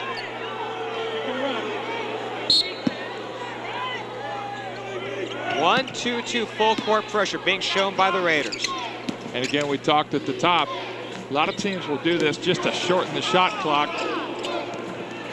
Half court trap broken, loose ball on the floor. Bills comes away with it. He calls for the TO. Good decision right there. Loose balls, Joe Bills on the floor. Loose balls at this point in the game, very, very important. You know, you get an opportunity for a turnover, you don't want to give it back. And Raiders a very heady play right there. Go ahead and take the timeout. Keep the possession at this point up 4, 57-53. The whole thing's right here with 9:25 remaining in this ballgame. And again, you said a smart call. Of course, every possession now at this point, especially the way this entire game has gone, counts. Well, you know, for most of the game, obviously with a 57-53, we've been matching baskets. You know, now comes time where you have to start playing defense and shutting your opponent down. If the Raiders can do that, build some kind of a lead here and get to the free throw line and shoot it like they have so far in the game, 80%, they can win this basketball game here on their home floor. But you know, if they continue to allow Akron to stay close, to stay within striking distance, you never know what can happen. The longer you allow a team to play, better chance they have to come away with a win. Quite a dichotomy as far as defense for the Raiders have been concerned this afternoon. They're allowing 58% shooting from the floor by the Zips, but they've also forced 17 turnovers. Yeah, you know, and you look at the type of shots that Akron's scoring off of, 30 points in the paint. When they get the ball in the paint, they're making the shot. When they're shooting outside, they're not as effective. And you know, the Raiders really need to find some way to stop those guys from getting open in the paint, because you got people like Derek Tarver, 20 points on the afternoon, 7-11 shooting. They're getting pretty good looks at the basket out of their motion offense. So defensively, the Raiders have to cut down on the good shots that they're allowing, and I think they can win this basketball game. We have 9 minutes, 25 seconds remaining in this ball game. Wright State looking to win their first contest of the year. They own a 4-point lead, 57-53. Akron going to employ some pressure for the first time in the game, and Vernard stepping up, helping out and bring the basketball up the floor.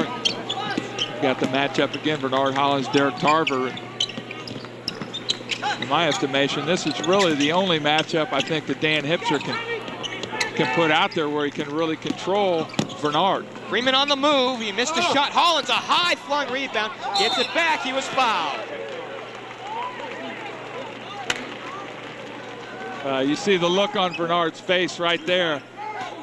That's the look of either give me the basketball or I'm going to go get the basketball, and he did just that. Just an animal on the boards, and you can see that vertical leap. I mean, he might have taken 1 or 2 steps, but he just rises up above everybody. Mark, you had mentioned something in the first half, how cream rises to the top. We saw a perfect example there. You know, and when you're into the 30, 31st minute of a basketball game, and you got a guy who's logged the kind of minutes that Vernard has logged, and you see him able to still make plays like that, you really have to applaud his conditioning. No good on the second attempt. Thompson collects the board.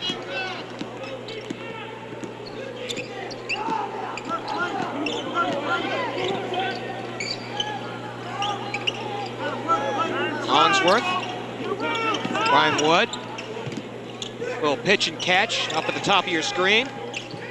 Farnsworth gets it, Works around Hope, goes to the board, no good. The rebound, the stick back by Peterson. Second shots. Raiders do a pretty good job in playing defense. Went to somewhat of a matchup zone and come right back and say, we're going with Vernard. And Hollins scores again. He has a new career high. 28 points to make it 60-55. It's almost getting to a point where it's comical. You know, they dribble the ball down. Vernard posts up, says, give me the ball. They give him the ball, he scores.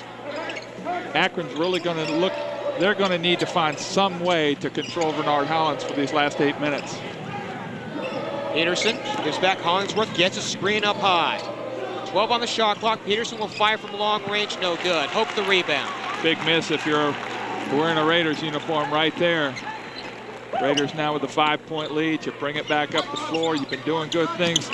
Backdoor and double the finish. Off the assist by Hope. Wow. Been doing big things. None bigger than that right there. Thomas Hope with a rifle pass. Dan Hipscher going to take a timeout. Said, I've seen enough. I think he feels the wheels maybe starting to fall off a little bit, or maybe just the lugs starting to loosen up. He said, we're going to stop it and we're going to get control of it right here. Raiders up 7. We'll hold it right here. It's just a 30, 62-55. It's about as big a lead as we've seen in this ball game for either side, and Wright State coming alive just in time. Well, you know, if I'm Dan Hipscher, I'm thinking, you know, we've escaped this whole game. We've not let Seth Dolabo really show his athleticism and make a big, exciting play, and boom, there it is right there. And you really hate to see that if you're an Akron Zip. I'm sure that's why we got the timeout. We'll get a chance to see it again, courtesy of the the replay. Well, I tell you, nice entry pass, and there you see Daryl Peterson with his back turned to the basketball, not really knowing what was going on, and I think he sensed a little bit too late that it was a lob and who it was going to. And you know, that finished. That 15 to 20 pounds that Dolabo has gained in offseason, there's a little extra explosion in his step now. Well, that, and I think at times last year, as most young players will, you know, before they really start to mature physically, they can't separate from their defender. This year, I mean, he's wide open. He's getting away from people. People can't stay up on him. He can post strong. Thompson, the leaner, scores. Talk about going strong. Derek Tarver throwing a shoe down there. Maybe that's the way we beat him. We have a timeout on the floor with 7 minutes, 14 seconds remaining in this one. We are still nip and tuck here at the Nutter Center. More Raider basketball when we return on Time Warner Sports.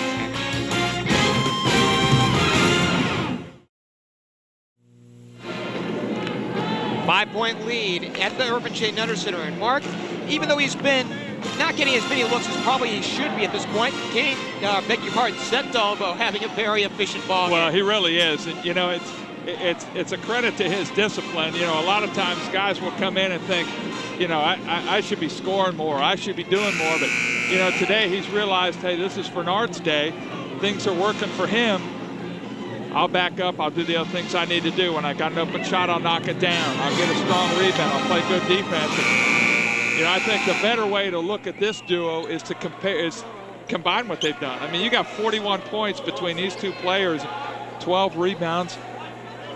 Combined, they're a very, very effective trio. And, you know, there are going to be days where everything's going to be reversed. You're going to have Seth Dolabo with 28 and Vernard with 13. So, you know, the fact that they're able to keep the two of them on the floor, get quality minutes. Freeman wide open for three. It is off the mark. Loose ball belongs to Dolabo. He will stick it back and one. You know what? Building up the body in the offseason makes it pay off here in the first half. Well, and that's just basketball sense. Being around the ball, realizing, hey, nobody's got the ball. It's loose. It's loose. He's able to come up with it. Tyson with a pretty good-looking jump shot. Nice rotation coming in from the arc. Seth doing a good job. No good on Still the struggling bonus. at the free throw line. 1 of 3 on the afternoon for Seth. Hollingsworth. Peterson, pitch and catch back to Hollingsworth. Straightaway three. It is through. Akron not going away, Jeff. 64-60, 6 minutes, 30 seconds left in this game. They just are not going to go away. Dalbo holding on to it, gives to Freeman. Both gets a touch, reversing it right back. Tyson, then Joe Bills, entry, Dalbo to the rack, no good, and Hipster the rebound. Raiders that time employing a little motion of their own. And Seth with a pretty good look at the basket. Defensively, Akron banging him a lot. And Tarver gets 2.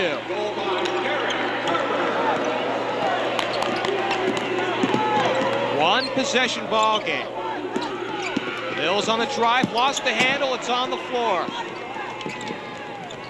Peterson comes away with it, will give it up to his running mate at guard, Johnny Hollingsworth. Joe Bill's a little out of character that last time down and turning the basketball over. Mid-range jumper, no good. Hollins comes up with it. A 3-on-2, a 4-on-2. Gives to Bills. Low on the left, he goes, takes it in. Nice job. Vernard Hollins pushing the ball up the floor. Gives a little smile to his running mate, Joe Bills. I think he realizes the last couple times down, things not happening the way Joe would like to defensively, then comes on the offensive end and turns it over. Bernard doing a nice job of being a leader and just comforting his running mate a little bit right there. Byron Thompson. Back to Hollingsworth on the drive. He goes and finishes. Wow, what a move. Johnny Hollingsworth that time saying, guys, I'm going to be the offensive threat. Last time down, knocks down a big 3. This time says, I can take it inside just like I can shoot it outside. The acrobatic shot right there over Thomas Hope and Seth Dalbo. Well, young man, a junior, getting his first real opportunity to play, and meanwhile, Dalbo walks with the ball. Still a one possession ball game here with 4.5 to play, and both teams shooting well from behind the arc this afternoon. Yeah, they really have been, and you know they've gotten good looks. You know, they're not the type of situation where they're just throwing up threes because they like to shoot threes. They're getting good looks and taking advantage of it. Wright State started out the season 3 for their first 3. They've cooled off a little bit, but still 5 for 11. That's getting the job done. Mid-range jumper, and we're knotted back up thanks to a jumper by Daryl Peterson.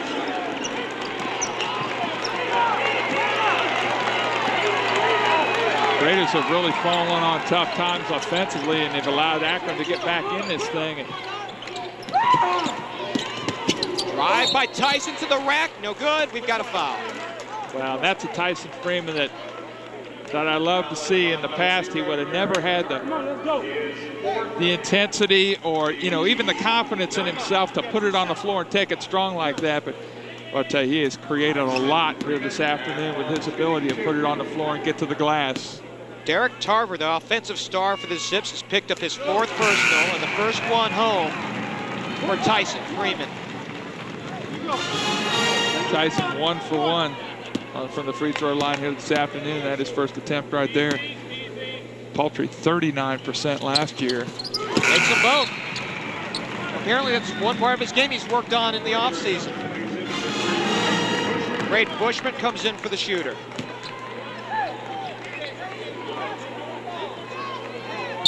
Still a one-possession ball game. It's anybody's ball game. That's the way it's been all day long. Well, it's going to come down to this point.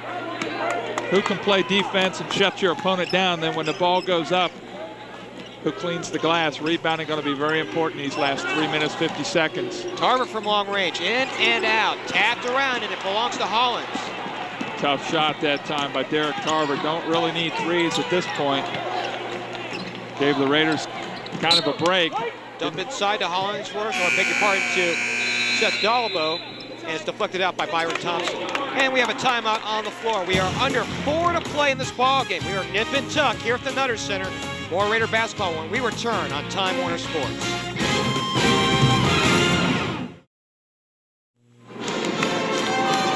An enjoyable afternoon for basketball. The Raiders own a 2-point advantage, 68-66. It has been Vernard Hollins' show all the way this afternoon. 28 points, 9 rebounds. Well, he's really carried them, and he's done so from a very, very confident standpoint. You know, he looks for the ball, he's calling for the ball. When he gets it, there's no hesitation. He's going to the rack with it.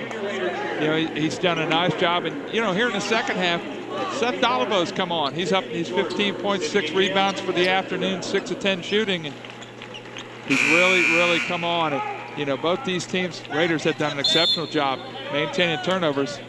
They got it at 12. Referee Tom Clark stepping in saying, guys, let's settle down. It's not rugby. It's not rugby. Let's not get out of control. Dalabo, the reverse lay-in and score. And Dan Hipsher, I'm sure, saying, what in the world was that? It's almost like Akron didn't understand or realize that the ball had been inbounded. 2-possession ball game. Hollingsworth. How you play defense and you rebound. Peterson now to Hipsher. Dumps inside. Carver once more. No good. We've got a foul. You know, you stop the clock right there, but maybe not a bad foul. Derek Carver's been almost automatic when they get him down on a block. Braden Good chance to see it again. Nice entry bounce pass right there. Braden gets turned around. At least he's got to go up and shoot twice. Makes the first.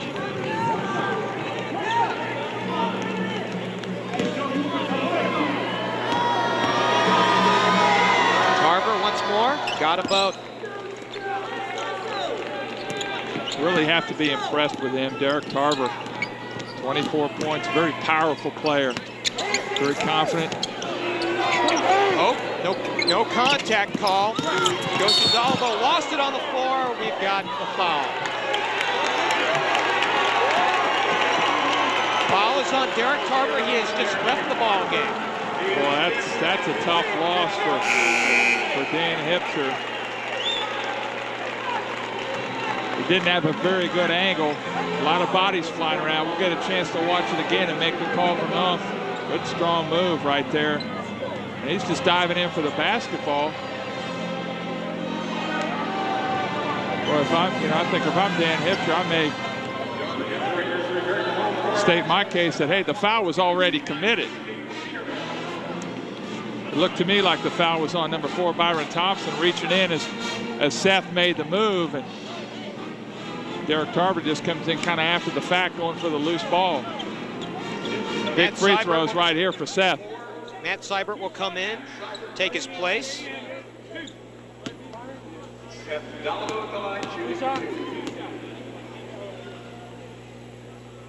Dalbo, as you see, with a nice afternoon, still missing at the charity stripe. And you know that's the one part of his game that he really feels like he needs to work on. Well, and you can see the determination on his face, and he's probably thinking, you know, I've shot thousands of free throws since last year. I got to be able to do better than this. And, you know, you don't want to get in a situation where you're putting a lot of pressure on yourself. And he shakes his head as he comes away after the second shot looks nearly perfect. He's thinking, where was that on the first attempt? 18 points for the junior out of Springboro, Seth Dalabo. Hollingsworth holding on to it. 2:44 remaining in this contest. Byron Thompson goes to Andy Hipsher. All-MAC selection kicks it out. Seibert open for 3, will not take. Hollingsworth reversing it right back to Seibert. Did he walk with the ball? The contact came after. We'll see right here. They'll call it on the contact. Bushman will pick up the personal. Sure looks third. Sure looked to me, Jeff, like we might have had a couple steps before. Pretty tough shot right there, but Seibert short arms that one. Braden Bushman not going to allow a layup right there. Good strong foul. Make the big guy go to the free throw line and earn them one at a time. Now you got to rebound the ball. Seibert gets 1 of 2. 71-69. Bills, one hands it to Hope. Raiders need a score this time down. And the man who has the ball is Vernard Hollins, who's been doing a lot of that this afternoon. Gets it to Dalabo. Goes, fires from 15, no good. Ball is tapped on the floor. And a stoppage in play, we've got a foul. It's an offensive foul against Wright State. Braden Bushman that time, as he does so very, very often, just going up, trying to tip the ball away, keep it alive. Referees claiming that Akron had possession in the ball and that Braden went up and fouled get the loose ball. Pretty good looking move that time by Seth Dolibo. Boy. Tough call. Yeah, it really was. Seibert didn't look like he had that great a possession of the basketball, but you know, those kind of fouls you take. Braden trying to create things. Those are the things that don't end up in the stat sheet. But he's always very, very active around the basketball, making things happen. Hipsher moves up on top, goes to Seibert. Then we have a timeout charge to the Akron Zips with 8 on the shot clock. You know, Dan Hipsher, he knows his team needs a basket right here, and a perfect time to set up a play. Well, you know, I guess in being the devil's advocate, the only thing I would say is, you know, why do you wait till you set yourself up with 8 seconds on the shot clock? You know, it's going to take you a couple seconds to inbound the basketball and to get everybody spaced out on the floor. So there you see Dan Hipsher. I'm sure, you know, he's been at this a while and he's been successful at it. So I'm sure he's got a plan in his head of what they're going to try to do. And, you know, as you mentioned, big opportunity right here for them to get back in this basketball game. Big offensive possession. And he's not in a real big hurry to let it get away without a hoop. We mentioned that he spent 9 years as Don Donaher's assistant at UD. He also coached at Wittenberg for 4 years, from the 89-90 season to the 92-93 season, and he compiled a 97-18 record. That is getting it done. Well, you know, Hipsher is a name in basketball around these parts that if you hadn't heard of Dan Hipsher, you're Rip Van Winkle. You've been sleeping for several years. I mean, the name is synonymous with basketball in this area. You know, even after he gets away, he goes to Florida and coaches for a couple of years. The name is still out there. Very, very knowledgeable basketball fans in this part of the state. They remember his days at UD and his success at Wittenberg. And now he's back in Ohio, a little bit farther north into the east, but back in his old familiar stomping grounds, the Ohio Valley. We also mentioned Seth Dolibo on the preseason first team in the Horizon League. Loyola's David Bailey, of course, was the favorite player in that category. Clay Tucker, University of Wisconsin-Milwaukee, along on that first team, along with Cedric Banks from UIC and Brandon Miller from Butler, rounding up that 5. Wright State was only picked 6th in the conference poll. You know, you think they're just getting a little lack of respect here? Meanwhile, a drive and one. On the ground, they're going to get Joe Bills. Yeah, you talked about the Raiders, where they're picked to finish in the conference. I think it points more to the overall balance of the conference. You know, I think any one of those 6 teams could conceivably do very, very well. Joe gets beat baseline. Vernard doing a good job coming over helping out. But foul coming before the shot. It's on Bills, and the first one put home by Hollingsworth. Boy, Johnny Hollingsworth has put together a pretty strong game for himself. Got them both. Well, we were told that he played well in the exhibition season. He had not gotten much PT beforehand.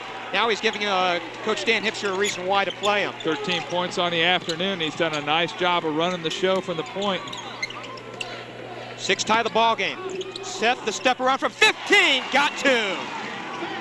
Big shot right there. Clock now down under 120 left in the ball game. And this is where you really want to be in control. You want to be in the driver's seat, make the other team maybe take some shots they don't really want to take.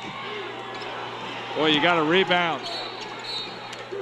Byron Thompson in the middle of the floor got the ball back on the tap.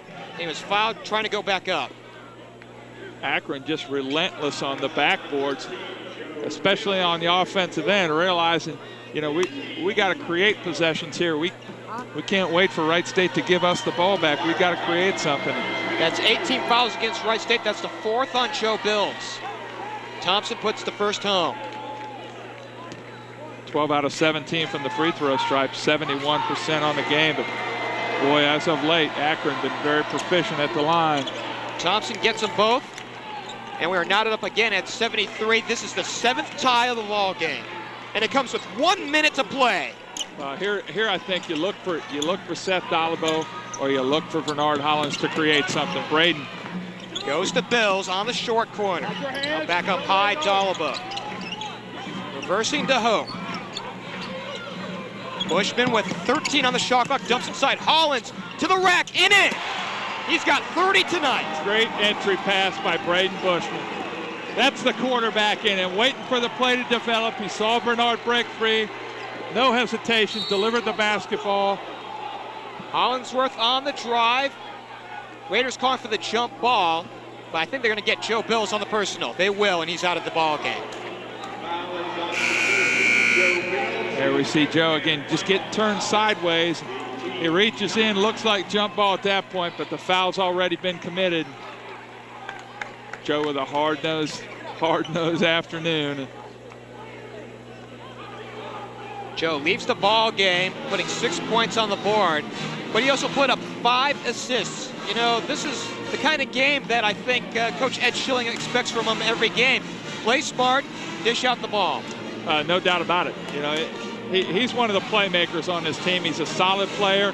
He got in foul trouble today, as evidenced by his 5 and his disqualification here at the end with 29.3 seconds. But I think where Joe got in trouble tonight was the people he was guarding. They were immediately putting the ball on the floor and going around it. You know, he's a good body-up, tough kid to play defense, but I think at times they beat him off the dribble and he had to react, and he committed some personal fouls. But, you know, again, maybe not a bad situation to foul. Akron had broken free, had a pretty good look at the basket. 1 and the bonus right here. And a big free throw coming up for Hollingsworth. He will not make it. The rebound and a foul once more. Byron Thompson came down with it.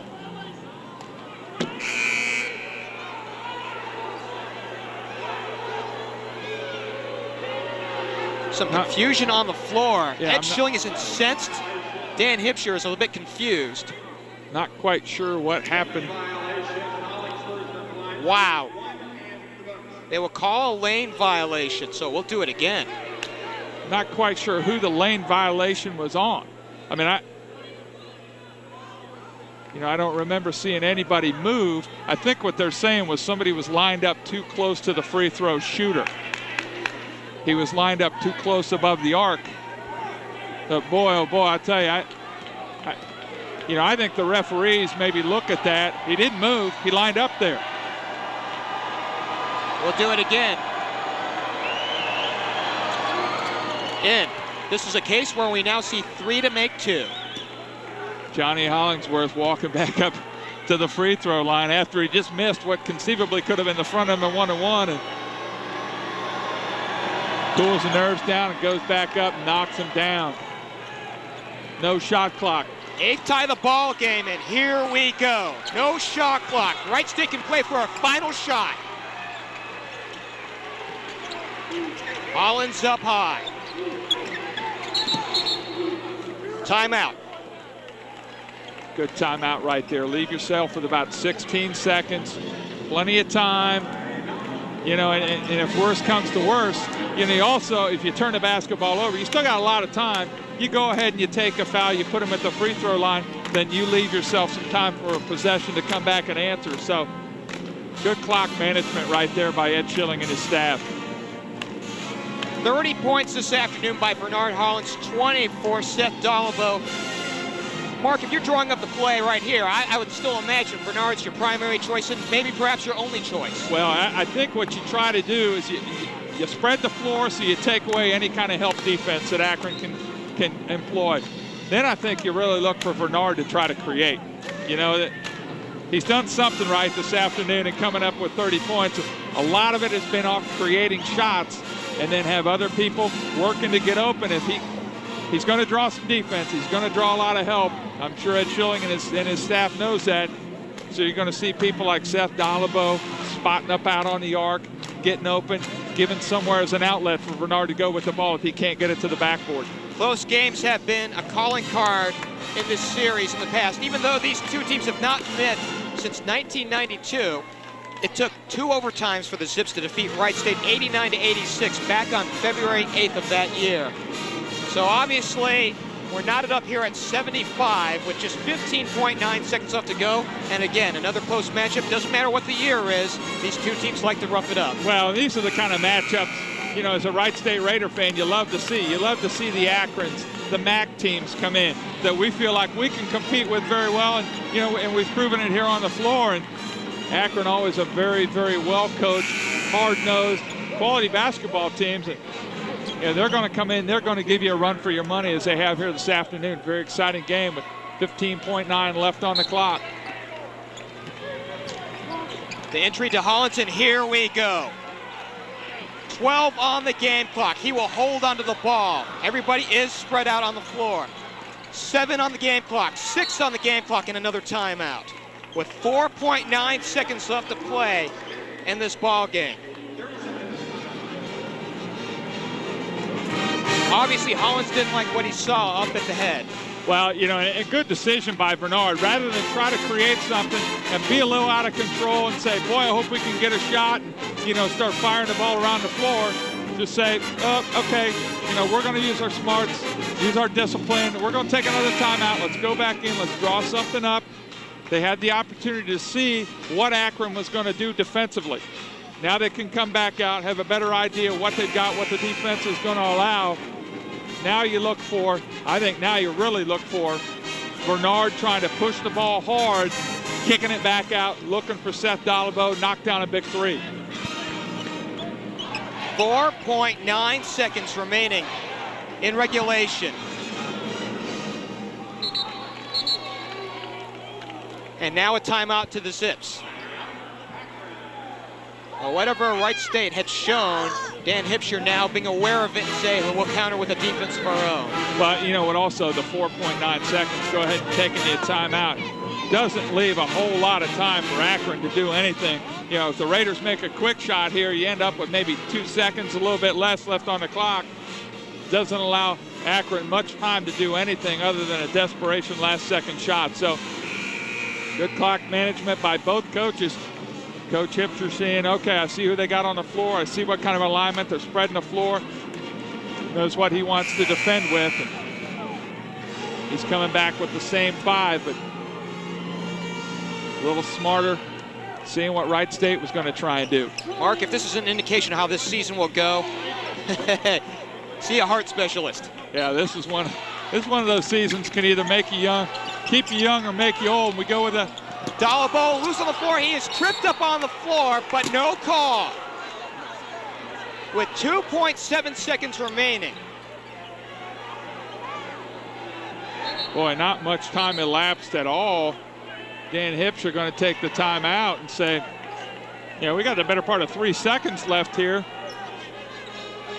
He's not real. He's not really giving in and saying we'll go to overtime quite yet. We'll get a chance to see the attempted lob over the top again to that. You know, that's just incidental contact. Seth gets the leg extended a little bit, and it gets it bumped, and that's one of those calls. Hey, that's a tough play to try and run with 4.9 seconds left. Referees are thinking, I'm not going to win or lose the game for you. You go up and get the ball. You don't get it, it's a turnover. Now the Raiders got to play some defense. 2.7 seconds. Certainly not an eternity, but enough time to get the ball up the floor and get a shot off. And you would think Daryl Peterson would be the primary option with Derek Tarver out of the ball game on fouls. Another timeout. Well, chess game here, you know, and you asked the question, how important is the first game of the season? I mean, these two coaches here are playing it like it's the last, and you know, every game is important. You hear the old cliches, take it one at a time, and you certainly don't want to get off to a slow start, especially, you know, you got the Wright State, it's your home opener. You know, you want to be successful. Ed Chilling's been very successful in home openers during his tenure, and he don't want to start losing now. Dan Hipsher saying, boy, this will be a huge win for us to go on the road, play in a tough place, and come away with a win. We're going to do whatever we can possibly do to get this thing. So Raiders got to be very, very smart right here. You know, the other thing you got to think about, foul could kill you. A foul could kill you right here. You put them at the free throw line. Thompson's pass deflected. Tyson at half court will throw it up. Got it! Got it! It's all over! Tyson Freeman from half court knocks down a three. 78-75. What a finish! Wow! Boy, you know, and you see the shot by Tyson Freeman. But who tipped the ball? Braden Bushman tips the basketball. Tyson picks it. Shot gone. It's a good shot. good shot. Shot's gone with 2:10 left on the clock. Big win. Wright State Raiders come away with a huge win. A buzzer beater for Tyson Freeman as the Wright State Raiders win their season opener over a very tough Akron Sim team, 78-75. What a finish. Yeah, unbelievable court awareness right there by Tyson. Came in, knocked it down, 2/10 of a second left on it. I think this is good officiating right here. You've got a call that the game hangs in the balance. You got to take a look at it. In this day and age of technology, why wouldn't you?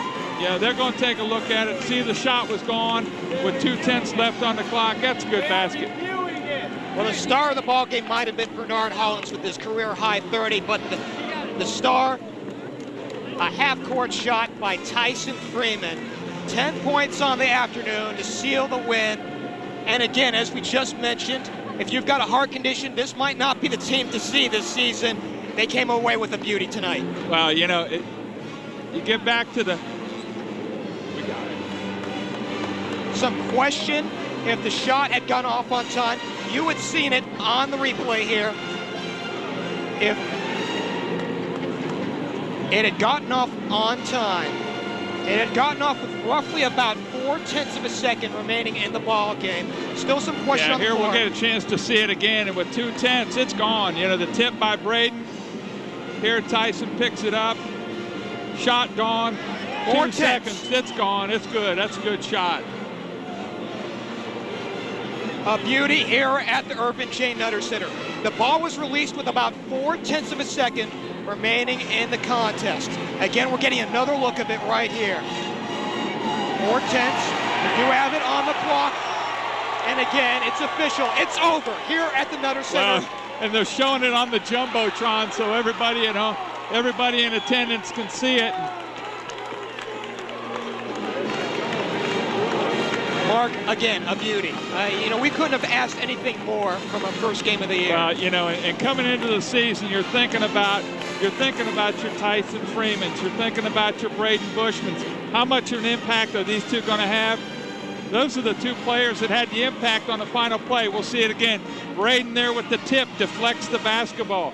We talked early in the game, deflections. Good things happen. Tyson, great court awareness, gets it off. Called backboard, nothing but net. Tyson Freeman hitting the lottery this afternoon. 78-75, your final at the Nutter Center.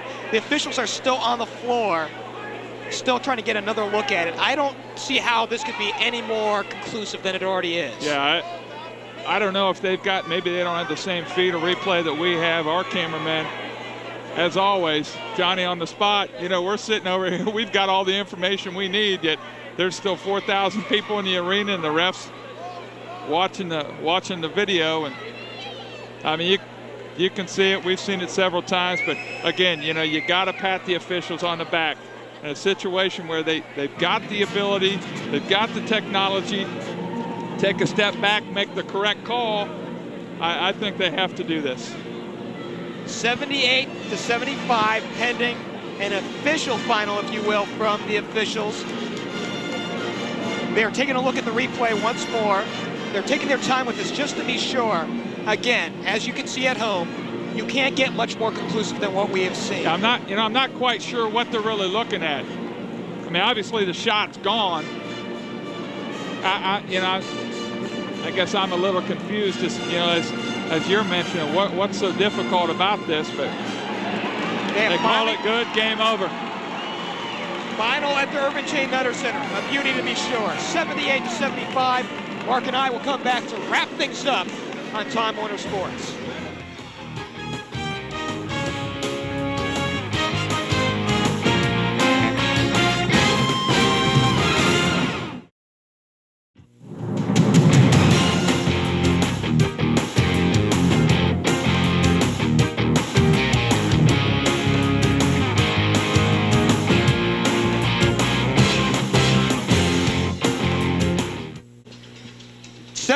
To 75, your final at the Nutter Center. Wright State moves to a record of 1-0. And Mark, Get out your heart pills because we had a good one today. Well, college basketball doesn't get any better than that.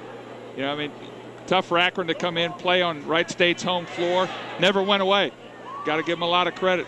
Raiders did some good things at times, did some bad things at times, but tough first game. You learn from that. Tyson Freeman, he was a question mark coming into the season. What are we going to get from Tyson? He's a guy who's going to be very important. We saw it on the last play, played a quality basketball game here this afternoon. He finished up with 10 points, but none bigger than that final 3 at the buzzer to make the final 78-75. Mark, again, Wright State goes to a record of 1-0 on the season. I know you can't judge a season by just one game, but what a boost it is for the men of Ed Schilling. Well, basketball is a sport that is 90% mental and it's 10% physical. When you can start a season and have that kind of an emotional uplift, it's a big way to start your season. Tough way for a team to lose, but big way for a team to win. And Ed Schilling and his guys, hopefully here in a second we'll get another chance to see that last play. For those of you who just tuned in, would have missed a good basketball game, but what, as you mentioned, Geoff, what a big win for Wright State. Here we're going to get a chance to see it one more time. 2.7 on the game clock. Throw in, deflected, and Tyson, of course, with the finish. With about 0.4 of a second left in the ball game to hit. Tyson with good court awareness, and Coach Dan Hipsher over here watching the shot and bringing up a very good point. Did they start the clock when Braden deflected the pass? And from our vantage point, it sure looked like it did. You go from 2.7 down to 2.5, and Tyson picks the ball up, and the rest is history. But great win for the Raiders. Hopefully this bodes well into how this team comes together. You see some guys start to play with a lot more confidence, and only good things can happen when you play with confidence. Mark, before we sign off, how about the 1-2 punch this afternoon for Vernard Hollins and Kane Dalbo? Well, I beg your pardon, Seth Dalbo. That's going to be hard to get over. Yeah, it's going to be difficult. But those two, as advertised, they combined for 50 points, 15 rebounds. Well, when you got a dynamic duo, to coin an old phrase, that can put up numbers like that. And the thing about Seth here this afternoon is, things weren't going quite the way he normally likes to have them go, but he didn't lose his composure. He didn't start to force shots and say, I got to get my points. And, he really maintained his composure and his discipline. And Vernard Hollins, a madman, just a madman on the basketball floor, created and scored. And Raiders come out with victory number 1. 1-0 on the season. Wright State, a spectacular 78-75 win on a buzzer beater by Tyson Freeman.